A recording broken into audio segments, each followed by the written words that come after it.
જે હમણાં છેલ્લા 8-10 દિવસથી સ્માર્ટ સિટી દ્વારા જે ડોર ટુ ડોર એજન્સી કામ કરતી હતી એની અવધિ સમય મર્યાદા પૂરી થતાં હાલ નગરપાલિકા પાસે આ કામગીરી આવી જતા નગરપાલિકા એક નવી એજન્સી ટેમ્પરરી રાખેલ છે. હાલ ટેન્ડર પ્રક્રિયા પ્રોસેસમાં છે.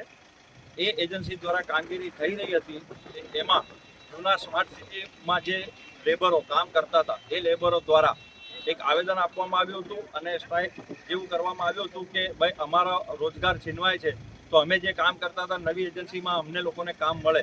તો આજે એમના મુકદ્દમ જોડે પરામર્શ કરી અને નવી એજન્સી જે કામગીરી કરે છે એ હાલ એમના લેબર લઈને આવી છે, પણ ધીમે ધીમે કરી અને આપણા દાહોદના જે આ લેબરો છે એ લેબરોને પાછા કાર્યરત કરવા માટે એક સમાધાન કર્યું છે. 8-10 દિવસમાં આ બધું જ આ લોકોના લેબરો પાછા એનામાં આવી જાય અને નવી એજન્સી વ્યવસ્થિત રીતે કામ કરે એ દિશામાં કામગીરી કરવા જઈ રહ્યા છે. હમણાં શહેરમાં છેલ્લા 3-4 દિવસથી જે કચરા કલેક્શન બાબતે જે પ્રોબ્લેમ થઈ રહ્યો હતો એ આવતીકાલથી ધીરે ધીરે રાબેતા મુજબ થઈ જશે. આભાર. ભારત માતા કી જય.